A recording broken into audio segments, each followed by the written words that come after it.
First, our injury situation. Max Smith's out. Rasheed Mims is out. Faulkner out. Terrell out. Doubtful will be Mikey Minton, Patrick Toes, Cartier Rice, Day-to-Day, Tiller, Nellums, and Lowry. Right? And then the first thing I'd like to say would be congratulations to Dermontti Dawson, teammate and Hall of Famer, getting honored this week. Looking forward to seeing him and getting a chance to visit with him. We also played top 20 team again. Georgia comes in here at 5-1. Great offensive stats, second in our league in passing, and I'm sorry, third in passing, fourth in passing, second in points per game, 41, third in rushing, and second in total offense. Defensively, we probably have the best player in the league, in Jarvis Jones. They have two 350-pound, 50-plus. I'm sure it was during the off-season they was to 350. They're probably 360, 370 now. Nose guard, so huge challenge. Special forces, they are averaging 23 yards a return on their kickoff return, and Gurley's averaging 34 yards a return. So another huge challenge for us, but a hell of an opportunity. Questions? Joker, you said Patrick is doubtful. Patrick Toles is yeah. I mean, he's one that can now get up on his toes, and that's usually a good sign when you have a high ankle sprain. So we'll take a look at him probably about Wednesday, see what he can do. He moved around a little bit, not great today, but we'll take a look at him tomorrow and Wednesday also. Joker, you're facing another strong-arm quarterback going against young DBs. Talk about trying to get more pressure on them. And that's what you have to do when you're so young in the back end. You got to get more pressure on the quarterback. You can't be comfortable back there. That's it's what happened on Saturday. We didn't get enough pressure on him, and the guy takes advantage of a young secondary. There was some holes obviously when you play some young guys. Sometimes they're out of position, sometimes they're in position, but this guy took advantage of them. We have to get more pressure in this guy's face, or play coverage, play more coverage, maybe drop 8 more. So you got to do either or. If you can't get with him with your front four, you have to blitz. If you can't get with him with the blitz, then you must drop 8.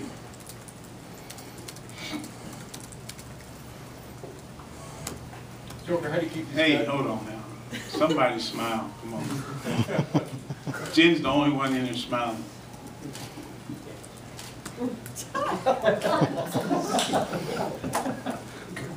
Matt Smith was saying that, I guess during one of the rain delays, you were talking about a former player of yours who was fighting a bigger battle. It was after the game, and we have a former player that again, we're teaching life lessons here. I mean, it's a heck of an opportunity to teach life lessons. And, I got a text last week from a former player that is battling liver and lung cancer, and on the end of his text it said, all I know how to do is pray and fight. And I mentioned it to someone in passing, that, and they could not believe that a guy that's facing that would say those 2 words. All I know how to do is fight. And it kind of caught me off guard. I was like, what do you think we teach? We teach these guys to lose? We teach the guys to fight. We teach our guys to, with everything that comes up in their lives, and it's not just football. Okay, it's you got to fight in the classroom for your grades. They're competing for grades in the classroom. Okay, they're competing. This guy's competing for his life. And I just wanted to share that with our football team. The guy's under 40, but that's all he knows is to fight. Joker is a former UK player, and who is it? I don't know if I need to say his name, but he is a former player that is battling a tough situation right now. Does that offer some Which is a perspective? bigger fight than we're fighting now. That's how I look at it. That's one of the reasons why I mentioned it to the football team. So that offers them some perspective outside of a bad record. Again, it's just another teaching moment on how we're in a battle, no question about that, but there are bigger battles out there than what we're in. Are you seeing any quit from anybody? No, again, you and I talked on Saturday, you talked about the effort, and it's sometimes when you in a game like that, it might look like to common folk that they're not giving effort, but if you watch the 2 long touchdown passes that Cody Quinn is straining, busting his tail from the backside, he's still got guys strained. So no, I think our guys are giving us great effort. Again, we got to do a better job of executing. Joker, you talk about the team being young, having to play with young guys because of injuries and other things. The growth. Talk about the growth you've seen out of those young players because of them being pressed in action. Well, there is definitely some growth. We originally started playing some of them, most of them on special teams, and we saw some benefits of that. And now that they have to play huge roles, offense, defense, so it's definitely been some benefits in playing them on special teams. And we're starting to see a guy like Cody Quinn's, right now is playing as good as anybody we've had around here. He's challenging receivers. He's doing running around, coming up, making tackles. He's probably one of our better tacklers in the secondary right now. Especially with the other guys being out. But he's growing up. Jalen, every snap he gets is only good for him being able to grow in this program. Deshaun Mobley's now starting to play a little bit more on the special teams and getting more confidence, and does a really good job when he gets in the game at the running back position. Last week I was talking to our staff about Bud Dupree. Bud Dupree he's only been here a year and a half. And so he's still a youngin' also. He's still continuing to improve. He's playing inside linebacker instead of outside linebacker. Zach West is improving. So we got a lot of young guys that's making some improvement. With all that you've said, how much encouragement does that give you when you look ahead to the balance of the schedule and next year? We need to get some guys back. No question about that. We need to get some guys back healthy. Hopefully we'll get some of these guys that are day-to-day, especially Nellums and Lowry, who will help us in the secondary, especially playing against another top-ranked quarterback, another top-ranked offense. So, but it does give me encouragement that those guys have been on the road and played some significant snaps in the Laylock twins, and then also Tiller and what's the kid's name from Paducah? Harmon. And the guys on top of it. Beat me to that. Joker, Avery said that some of those young guys in the secondary, that maybe the issue for them is they're so trying to figure out where they got to go that they're thinking in their heads and not thinking out loud, which means not talking to the other guys. Yeah, I mean that's what you get when you're playing young guys. I mean, there's a lot of thinking involved. There's a lot of things that they have to process in a short period of time. And we were playing a team that was a tempo team, so you don't have a lot of time to process things. And they did do a good job of lining up for the most part, but again, they're still trying to learn on the run. You talk about the young guys talking back to the coaches about, I guess, learning the system. But what things are you seeing in terms of how they play, where they're starting to get it to you? Well, again, every time they go out, it's a new experience for them. It's not, they experience something new. I shouldn't say it's a new experience. They experience something new as far as the sets and different formations that they see. But the thing that you see is they don't forget once they see a new set, and they do a really good job of retaining those types of things. But again, every time they go out, they're going to experience something new. But I think that's good. I mean, that's good. There's nothing wrong with that. I mean, you're going to have it when you're playing such a young team. What about the overall thought that you might have about the suspension of the game, and was it a mutual decision, or how did that decision come? Well, originally I was one that wanted, because we had so many young guys, originally wanted to continue playing, but after you think about it, I mean, those guys have been, we hadn't eaten since 2 o'clock. I don't think the weather broke when we got off. It couldn't have broke while before we got off the plane, off the ground, because the way the plane was shaking, so it had to be. It was still 1:32 a.m. when Yeah, they Kyle, guarantee you. before it was still raining, it was still Kind storming. of tossed us around a little bit. So you talking, you said 1 o'clock? It was after that. They'd have to hold us until 1 o'clock, and we called in Chick-fil-A, but I'm not sure if I should say that. Chick-fil-A, it's a free pub, huh, Sandy? We called in for some sandwiches, and so we would have gotten fed possibly, but 1, 2 o'clock, I think that would have been ridiculous to continue to play that game. Jordan, when's the last time you talked to Mitch Barnhart? And when you guys talk during this time, what does he say? Mitch and I talk a couple times a week, and it's just small talk. It's nothing, he's been very encouraging, and it's nothing what you want to get at, it's just. And one thing, Mitch and I are we're friends, and that's more important to me than anything on the business side. I mean, we are friends. Joker, you talk. And I can tell you this: there's not a lot of people out there that can say that they're friends with Drake. There's not a lot of them. And one thing that I do cherish and I do appreciate is our friendship. So Joker, you guys have not talked about your job next year? No. I mean, again, I'm busy trying to get done.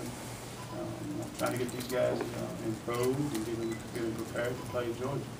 Coming off the field the first time, you said that you're having some problems getting people lined up in the right places. Is this the recurring problem, or is this because of youth? More new faces in A there? lot of it had to do with youth. I mean, that was early in the game, but once we got a chance to get some, get in the locker room and make a few adjustments, that's one of the good things. Again, still couldn't get the pressure that we needed to get on the quarterback, but we did have people lined up in the right positions. When you moved Put your Cody finger on Quinn why to you're the not starting, when you moved Cody Quinn to the starting lineup against Florida, what did set him apart from Harmon and Tiller, the other He freshmen? challenged people, he's not only is he one of the fastest guys on the football team, he's one of the strongest guys, and he's a really tough guy. So just his ability to challenge receivers and compete, he competes at a high level, so that's kind of separated him from the rest of those young freshmen. But they're not that far behind. Tiller and Harmon, those guys do a good job also. Can you put your finger on why you're not getting the pressure on the Well, I quarterback? mean, not a lot of people get pressure with 4 guys. That bunch we played 2 weeks ago got some pressure on a lot of people, including the team we're about to play with 4 guys. But not a lot of people get a lot of pressure with 4 guys. What concerns you when you don't get when you don't get pressure with 5 and 6 guys. That's what concerns you more than anything. Because I mean, you look at it. I mean, we went 3 games with 4 sacks. People couldn't get pressure on us. Okay, a lot of that had to do with Max getting the ball out of his hands, and that's what we've been playing. We've been playing quarterbacks like that. They get the ball out of their hands, know where they're supposed to go with it, and get the ball out of their hands quickly.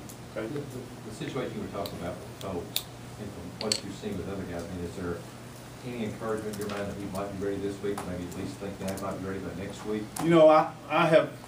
I have not seen those. All I'm getting is information from Jim Madaleno, so I have not seen him, so I don't know either way. He just said he can get up on his toes. We'll take a look at it tomorrow and see how much if he's improved any from today. So I haven't seen him move around or anything, Larry. Nelson Smith and Lowry, are they? I mean, can you kind of reclassify their injuries? Like, where are they as far as? Day to day, I mean, we're gonna allow Nellums to run on Wednesday. Okay, his is a hamstring, and Lowry will see the doctor on Tuesday. He saw the doctor yesterday. He'll see the doctor again on Tuesday. One thing we do is we coach who's available. I mean, I don't. Again, I should know more about the injury situations and all those things, but I know when we'll get them back. or if we'll get them back. But again, we just try to coach who's available. If those guys aren't available, we'll continue going with the young kids. And Benton was an ankle, is that? His is a high ankle sprain. He's, they think the toes is kind of moved ahead of him, so he's probably a little bit close behind toes. How's Mobley doing with the protections and stuff that you said he was struggling with some earlier? He's doing better, and this was a game that we wanted to play him, and he ended up getting in, and it seemed like what seemed like the fourth quarter, the third quarter, now he was one of the reasons why, originally, I liked to play. We just scored a touchdown, we just forced a punt, and it was going to be giving up some more opportunities for him to get in there and run the football. And then every snap, when you're a young team, every snap you can get is helpful. And he was one of the guys that I thought about first when wanting to play. How important is a fast start for when the team is this young? And it's very important. We saw it last week. We go 3 and out, give up the score on the first play. So it's very important. I mean, it was helpful in us doing well in the first half against South Carolina. I think it'll be helpful this week if we can get a fast start. Booker, is the 3-4 just that much more difficult to play? No, the 3-4. I mean, it's just 3-4 personnel, meaning you have 3 down linemen and 4 linebackers. But you play more. We probably played more 4 down looks with our 3 down with our 3-4 personnel. And same with the teams that we played at a 4-3 personnel. You see more 3 down looks from them than you do 4 down looks. They just kick the front one way or the other, and just when you see the guards uncovered, and when the guards are uncovered, that's a 3 down look. Okay, when you see one of the guards covered, that's a 4 down look. So you see teams going back and forth with just different personnels in the game. We just played a team that was a 4 down personnel, which 4 defensive linemen, but they showed us probably as much 3 down looks than we saw 4 down looks. In terms of communication, I keep hearing it's very complex. I wonder what 3-4 gives you an opportunity to do is play. To be able to match up against the spread defenses. Okay, yes, what the 3-4 gives you, because you have a hybrid type kind of guys in there, with Winston and Bud being those type of hybrid guys that can still go out and play in space. Whereas when you guys can remember, the reason Danny Trevathan didn't play much as a junior, so actually as a freshman and a sophomore, is because we had to sub out to get to be able to play against the spread defenses. So nickel came in the game, and Danny, when we was in our 4-3 sets, Danny didn't get a chance to play much, because the teams played so much spread defense. So Danny didn't get a chance to play much. You said they play spread defense? I mean spread offense. They played spread offense. I'm sorry. So you want to match up to their personnel, and didn't give Danny a chance to play much because he was the will linebacker, and that would have made our will linebacker have to cover down on slot receivers.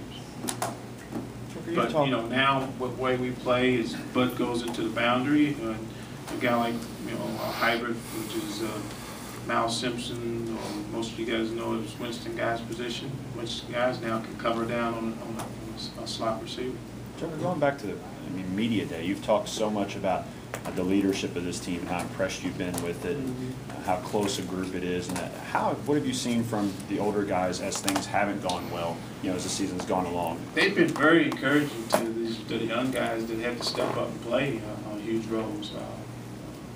I was really pleased with the way Peyton Elms, and I thought about taking Peyton Elms and Mikey Benton on the trip, but I think we just thought it was be more beneficial for them to stay home back here and get more treatment. But I thought about taking those guys because what you saw during the week of those guys trying to help the young guys out on the sideline. So Collins Zuko's been the same way.